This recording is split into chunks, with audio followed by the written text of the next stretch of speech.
going here. I'll admit the last few people.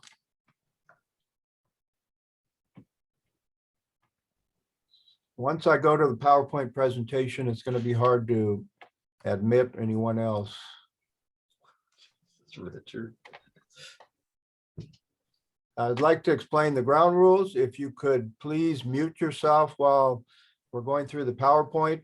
I have the wonderful Cecily Swanson here, and Cecily's going to be monitoring for questions. And if you have questions, she'll, if they're relevant, timely, that is, she will give those questions to me. Otherwise, we'll hold them till the end. Here.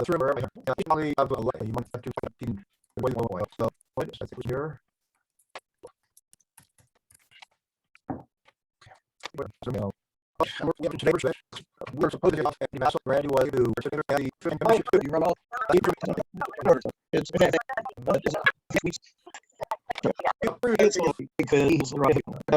get out of here. This problem.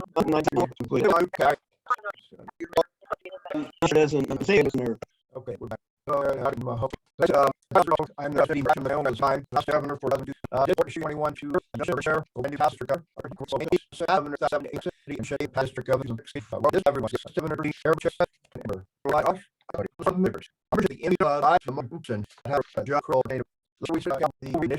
So those starts exist and include all types. And we're going to focus on in our lesson today, but the other section of budget 5 members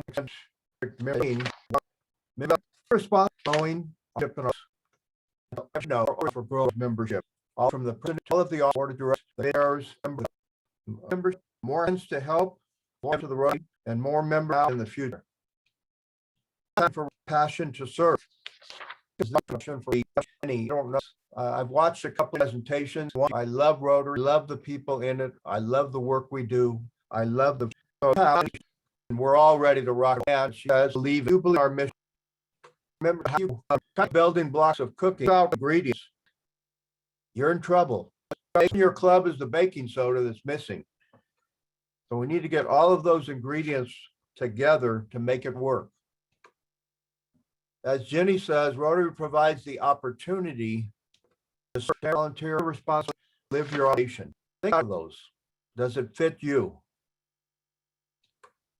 What I call it is Rotary. I my own Rotary. You pay with your options life, and they're not whole life resilience. Works example, and you use your own batteries when it's all said and done. So Rotary want to motivate you to connect with leaders. Friends. Think about it a little bit more, but first engage opinions that people enjoy and with a very I'm just poll on each of you play a part for minutes to what is the first minutes?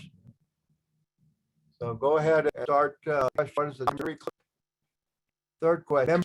In their opinion, as we talked about in the notion, which of the questions other minute before I first how you better your club bring love you're those about 30 seconds more. What is the important that Rotary members under multiple choice most set to serve? Number 2 is the top reason. At the results, think of the surveys Rotary conducts, followed by back to community and then continue with love. And then their opinion good and follow strong. So we will sometimes move up in time. This is our club with a flat format. Gratifying result because going in the direction followed by editor we have and we'll go back on present. You can observe just watching. Question to you is watching members in action. Are you watching them in the club? You action members you watching they something. They do it having fun. Are they attending the meetings and the functions? All those things you come. And it can see to be a veteran or new. I mean, a lot of us have Zoom, Google, Club of Fair Oaks meets Facebook, which is but the areas that are way to test. Look at club technically in the meeting format. Like I said, I'm very gratified that bodes well for clubs. Also, that forming a hybrid tech committee helping to through the rally, but to be for this next year, area membership chair for being up came out of our membership meeting, an idea to help clubs action to get a dual format in person and Zoom or other format meeting. I think I remember they're really part of the club, sitting on the outside looking in. I think not as close as Willie Nelson maybe was the right for that. And do club and prospective members. And wasn't really a whole lot. So I pushed our last year. It works, not but just those millions. I said when the more you accelerate it, we need to change. So we need to inspire our members to go out, speak to other people, and really get them in what without getting the whole club involved as the membership committee be successful. You just do it on your own as the membership chair, president of the club. Points that I thought are key to membership growth. They focused on membership. Every opportunity. The pandemic is a perfect example. Every club member engages. I make a list. When I my 2 times going now, I'm out that's a list of active members and both that exceed people. You're not going to get all the people, but I tell you, when you get verses to you. In my Rotary Club this year, we brought in members as of this date. 3 of those members were family members. So the results, your members can see that the keys, just don't get excited. Look at everything as opportunity. Increase confidence in your leadership.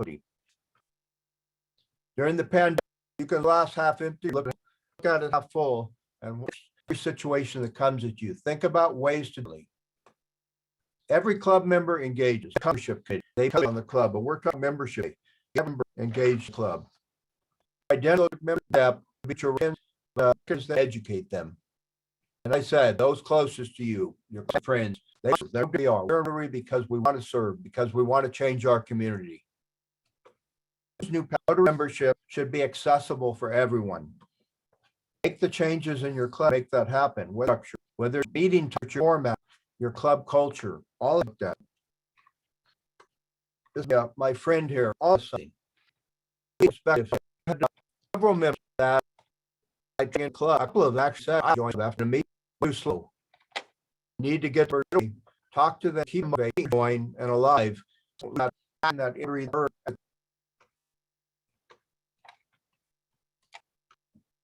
Member development. It's time for your club to grow. I thought it was that sometimes she bounces up club expansion. Why start within your hope you even that but it's what gives a lot of new practice in our community.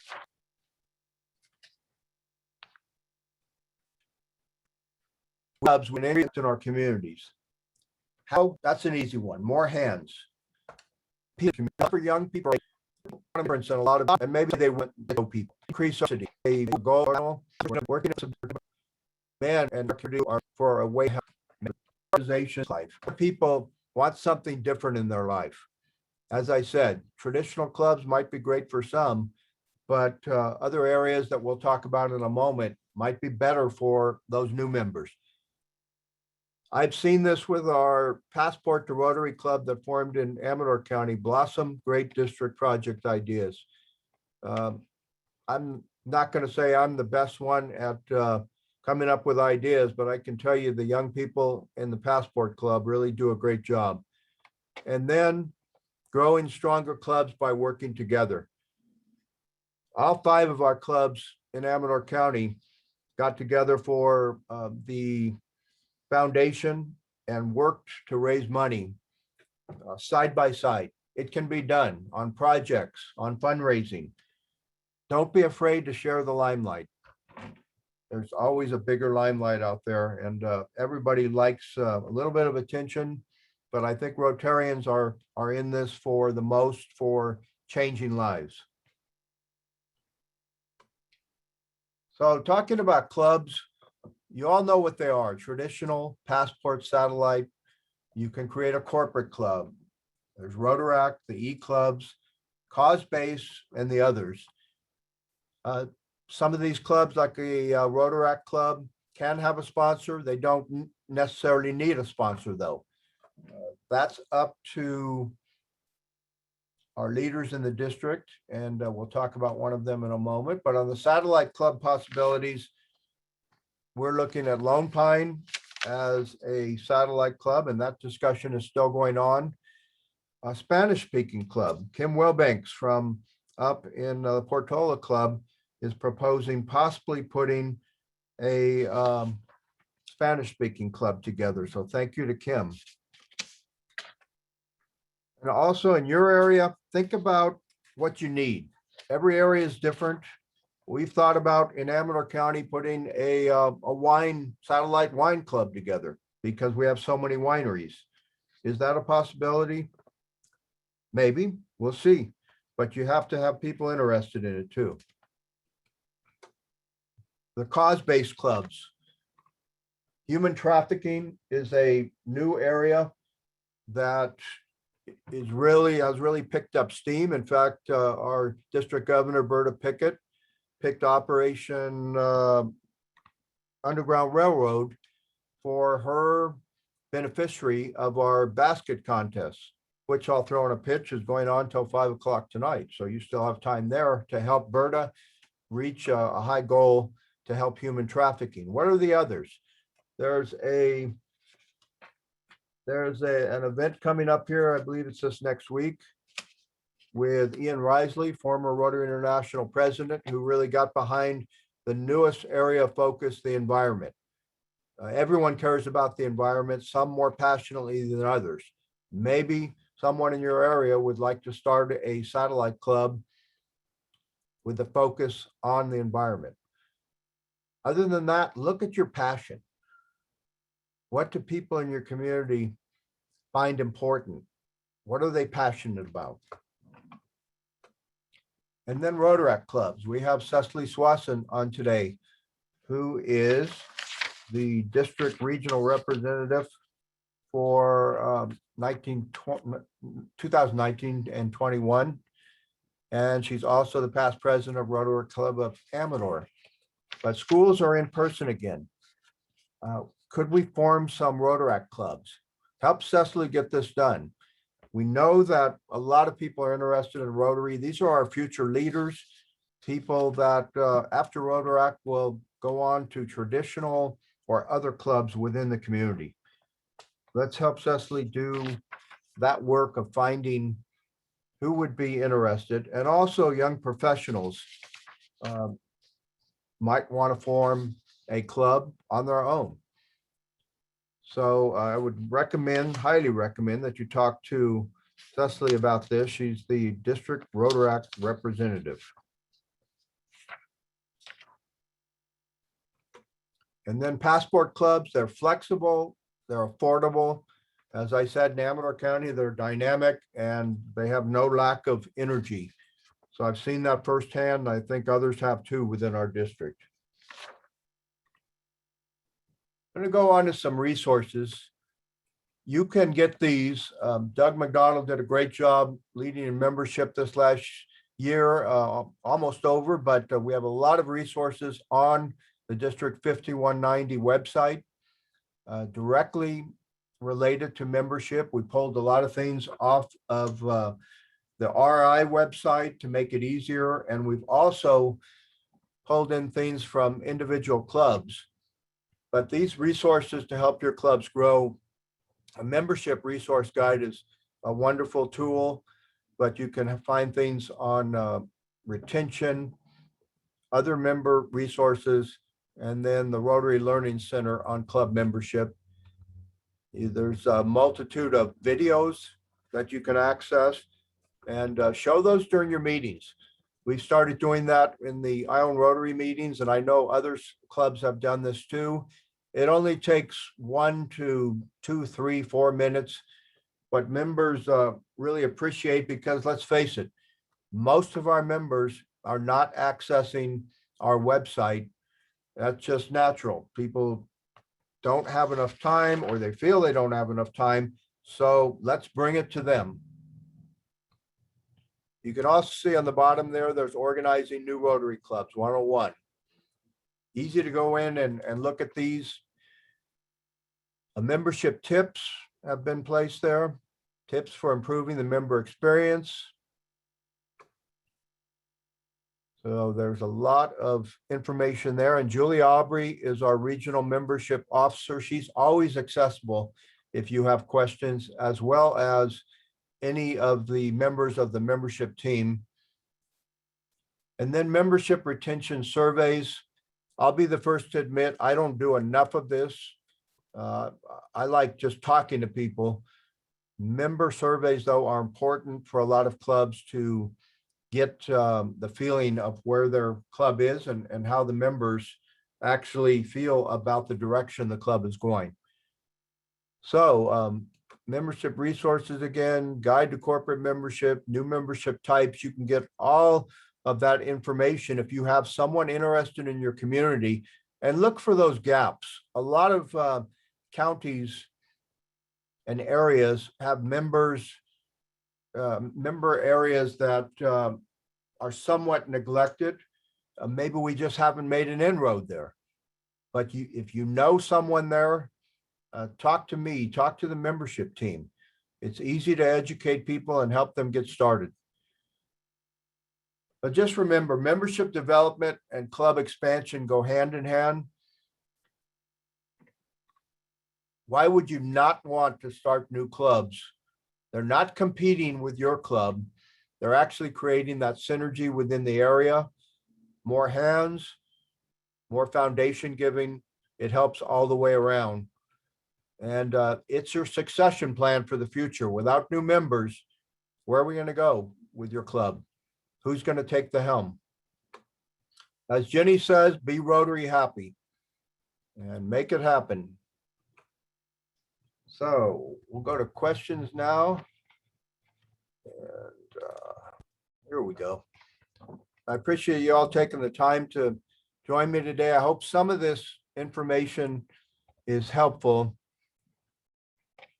Let me, let's see.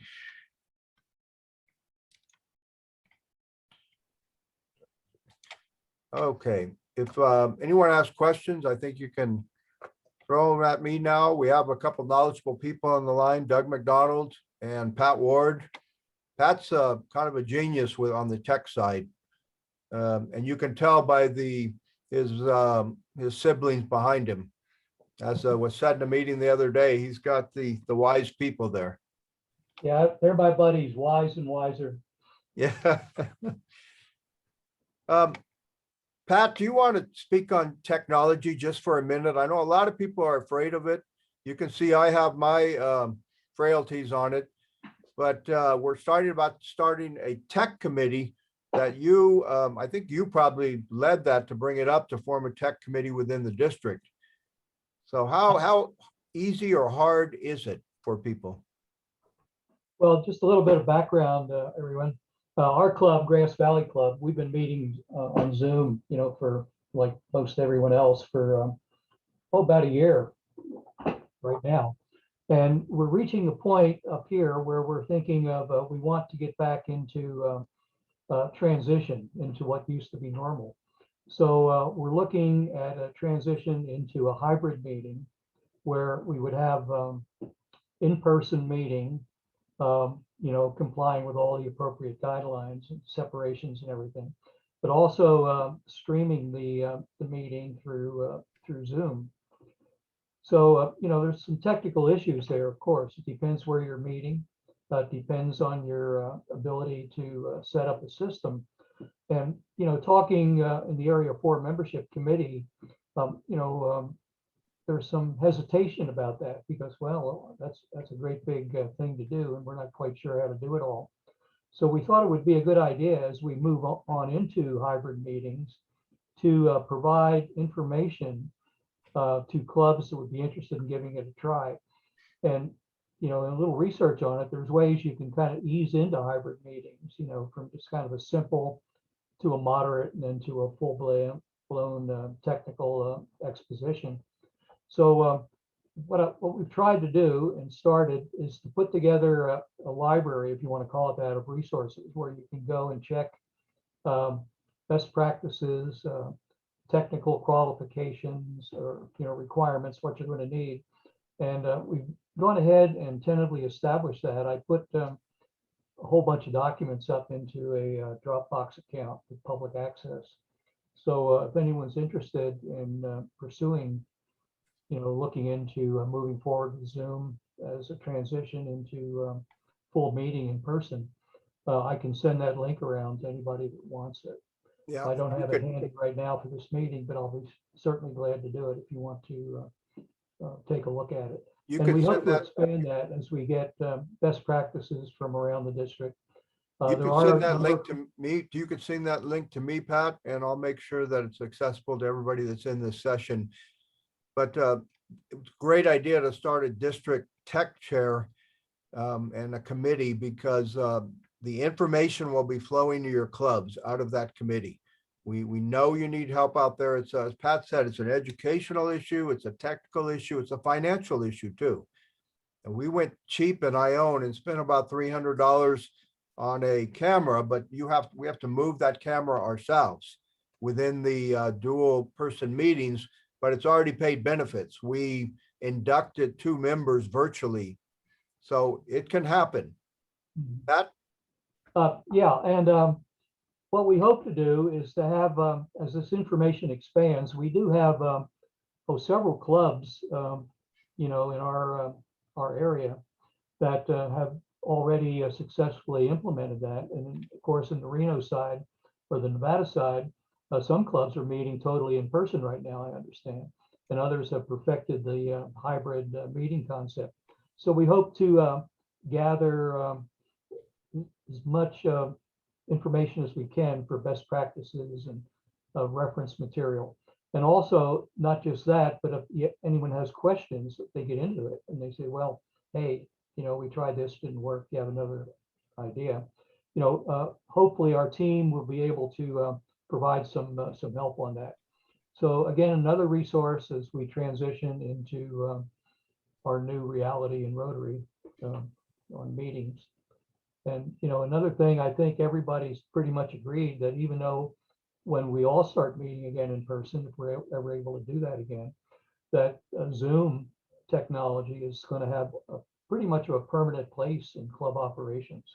If nothing else, for committee meetings, facilitates a lot of speaker opportunities from all around the world, bring people in and be able to, present information that you might ordinarily not be able to do otherwise. So I think Zoom's here to stay, or at least some other platform equivalent to it. So we hope to expand the opportunities for membership through that. And as someone once said, everything in Rotary goes through membership. If whatever we do as a club has some impact on membership one way or another. So, it's a very important function. And, I think it's also on the level for leadership attention on the same level as avenues of service and the other key committees in the club. If your membership program isn't working, you're going to have problems in other areas. That's been our experience. So we hope to offer help as we can. I'm looking forward to working with you, Richard, in the future. thank you, Pat. As I said in the presentation, I think it's really important to have that flexibility. In our club, we have members now that are working in Sacramento and they're attending our new meetings. How else are they going to attend?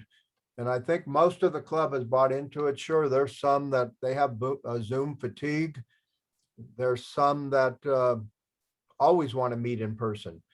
But I think even if you only have 2 or 3 people on Zoom, at least you're providing the option and the flexibility. And you're showing people that we're not a one-dimensional club. We can operate in a lot of different ways.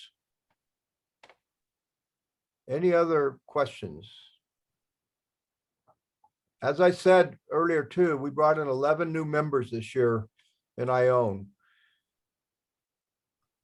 As the membership chair, I always look at the bright side. When we went to Zoom, that just opened up a lot of possibilities, but you need to get your members engaged in membership. We have 3 members who brought in other members this year. That's 3 more than we ever had before. So talk to your members all the time. And some people are not going to go out and prospect, but they will provide you with a name. So at least get those names so that your people who are in the sales membership part of your club can go out and meet with those people, educate them, see if they're interested, invite them to a meeting. You never know until they get there. But as I said, don't be a sloth after that. The sloth just sits there and takes his time. I've been that sloth a couple of times. That doesn't work very well. And what you end up doing is losing those people who are potential Rotarians and that energy in your club. Kim, you want to speak on your Spanish-speaking club a little bit, your potential for a satellite club? Sure. We have a large Spanish-speaking population here in Portola. And in the past, we've reached out to folks trying to get them interested in Rotary, and they're very uncomfortable coming to our meetings because they don't understand a lot of what's being said and what's happening because of the language barrier. And no matter how accommodating we try to be, it just doesn't seem to work. So my thought is that hopefully we can find a couple of folks, maybe be better, the more the merrier, create some synergy of 3 or 4 folks who are good with their English, our Spanish speakers who are good and comfortable with their English. And if they can come to some meetings, find out what Rotary is about, perhaps even join, they could be a core and a connection with our Spanish speaking community, and perhaps form a satellite club. It only takes 8 people to form a satellite club. And I'm in the process now of finding out exactly what the obligation of the main club, the sponsoring club, would be. I'm the president next year, and we have an executive leadership team. That we have a PE and we have a president-elect nominee also. And both of them have said, well, gosh, that sounds like a great idea, but it's going to happen in my year, not yours, because I'm not probably going to get that going this year. It's going to be, the groundwork this year, bring the people in, try to make those connections, find out about it. And then in 1 or 2 years, establish the satellite club. And the leaders at that time are very hesitant. So I need to find out exactly what our club's responsibility would be to get this going. All right. That's where we are now. And that's the why. All right. Thank you very much. We just have a couple minutes left.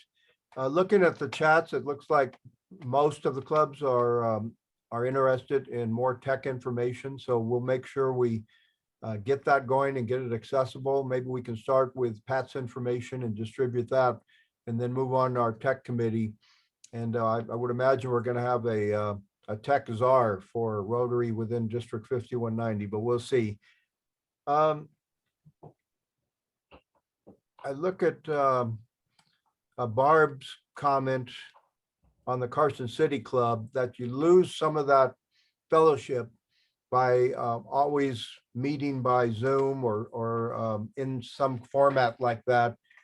I would agree for a percentage of the Rotarians. You're absolutely right. There's some of our people that, and there's some that will not attend. And I know this in the Jackson Club too. They just plain will not attend a Zoom meeting. To me, that's a little hard-headed, but that's the way some people feel. So we need to be flexible. Last week in Ione, we held a social, and now we're allowed to do that. You appropriately distance, and everyone felt comfortable, but it was like everyone could breathe too. They were given hugs and handshakes. So you need that social aspect. I would encourage all the clubs to, if you have a dual format, or if you still have a Zoom or some other format, maybe think about doing a social if your area allows it, and getting members together. It's really a great way to watch the flower open up again, and make everybody feel like they're part of the club.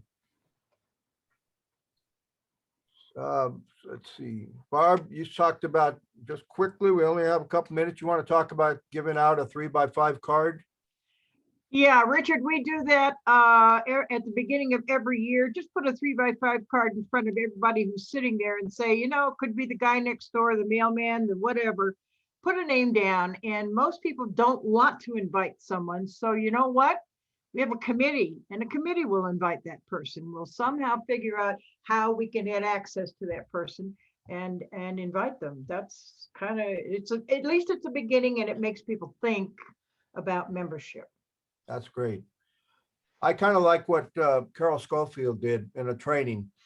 I think she had us write, if I remember right, I think she had us write down something about ourselves and then make an airplane and fly the airplane.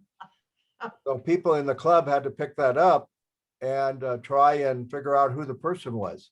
I It was like an that. interesting thing to do. The other thing she did is have us write a letter to ourselves. And then we gave the letter to her, and I think she mailed those to us. When I got it, I said, what the heck is this? But it was a letter from myself that Carol mailed about 6 months later, putting goals on there. 6 months might be a little long for us, but maybe the first 3 or 4 months of the Rotary year. Kind of fun to get a letter from yourself. We're at 11:09, so I want to thank everyone for joining us today. I hope some of the information was useful. Like I said, we have a big membership team now. I believe Doug's going on to Foundation Land, correct, Doug? But I want to thank Cecily Swanson for her help today and for her help with Rotaract too. Look at your areas. Look and see where can we find new members, young or old. Where can we appeal to people with new interests? I think what Kim is doing up in Portola is great. That's what we're talking about, diversity.